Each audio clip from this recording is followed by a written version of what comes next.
Tourner la vidéo de 2018 en étant malade, fait. Avant que la vidéo commence, bonne année à tous. Voilà, c'est fait, la santé, la réussite, tout le blabla, on peut commencer.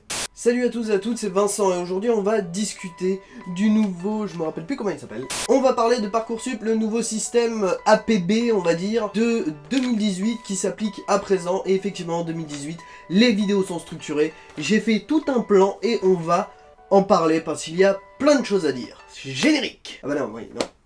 J'ai oublié, il n'y a pas de générique. Alors, qu'est-ce que c'est Parcoursup pour ceux qui arrivent sur cette vidéo comme ça, qui disent mais qu'est-ce qu'il nous raconte Parcoursup? Qu'est-ce que ça veut dire?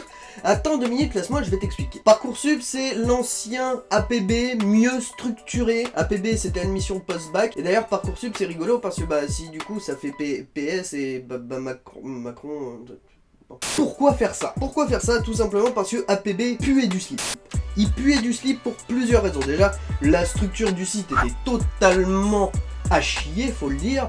Il n'y avait aucune explication claire de ce qu'il fallait faire. Il y avait 28 choix, alors 28 choix c'est bien, mais quand c'est des personnes qui savent pas ce qu'ils veulent faire, bah 28 choix c'est trop. Et quand c'est des personnes qui savent ce qu'elles veulent faire, bah 28 choix c'est trop aussi.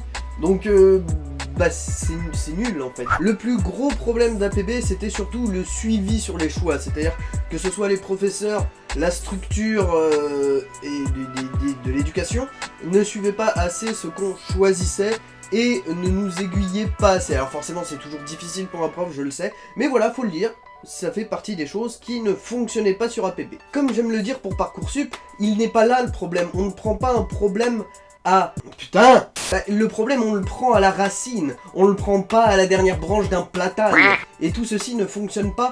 Pourquoi? Pourquoi? Tout simplement parce que le bac est beaucoup trop simple. Beaucoup trop simple, vous voulez des chiffres? Allez, 2017, 87,9% environ de réussite. C'est bien, bravo. On descend 10 années plus bas, on part pour 10 années plus bas. 2007, 80% de réussite.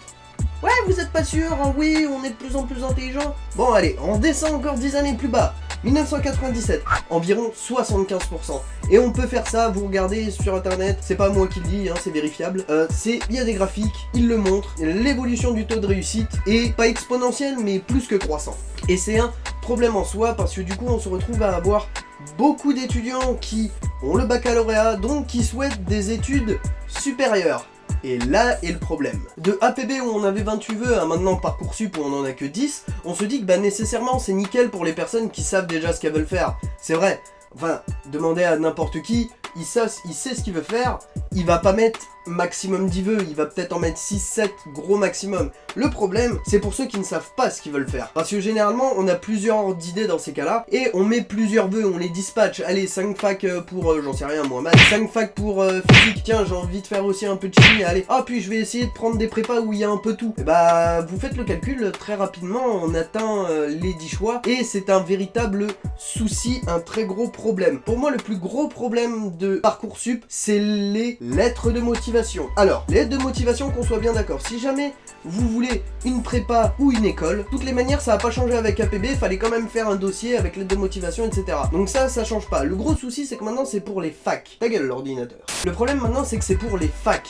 Et le problème qu'il y a en fac, c'est que la sélection se fait déjà à la première année en fait. Si vous voulez, on accepte un peu tout le monde à la fac, c'est ce qui se dit et c'est ce qui est plutôt vrai, on accepte tout le monde. Mais après la première année, généralement il y a 50% de taux de réussite, donc ça veut dire il y a 50% qui dégagent. Parce que soit ils travaillaient pas assez, soit tout simplement, ils sont pas faits pour ces études là, mais au moins il y a déjà de la sélection. Comment voulez-vous dire non à quelqu'un qui ne sait pas vraiment ce qu'il veut faire et par exemple qui va adorer ce qu'il va faire, alors pourtant c'était pas forcément le premier choix. C'est là le gros problème pour moi, c'est que la définition d'une faculté, c'est qu'on accepte plus ou moins tout le monde, et ça se voit notamment en médecine, où il y a souvent plus de 800 candidats, et il y en a que 150 à 200 qui sont acceptés. C'est parce qu'il y a une sélection d'enfer, et la sélection d'enfer pour moi est important, comme ça permet de voir, et surtout de comprendre pourquoi, ah oui j'aime bien, ah oui bah non j'aime pas, du coup je vais devoir partir sur une autre filière. Et ce n'est pas un an de perdu, enfin normalement, si t'as travaillé. Bon, le problème qui avait été cité pour jeter APB à la poubelle, c'est les facs sont engorgés. Oui d'accord, mais les facs sont engorgés, c'est pas à cause d'APB, c'est à cause du bac. La réussite au bac est beaucoup trop forte. Je veux dire, si vous demandez une prépa à une prépa, son effectif, c'est en moyenne 30 élèves. Bah ça bougera pas. Si qu'il y ait 120 élèves ou 400 élèves qui demandent cette prépa, ils resteront à 30 d'effectifs. À la fac, c'est différent. Si jamais il y a que 200 élèves qui demandent une filière d'une fac, et bah il y aura que 200 acceptés. Si jamais il y en a 400, bah ils vont prendre les 400. Là est le problème. Mais c'est parce que le bac est devenu, je sais pas, trop simple. Oui, il a été simplifié dans tous les cas. Mais surtout, ouais non, il est trop simple.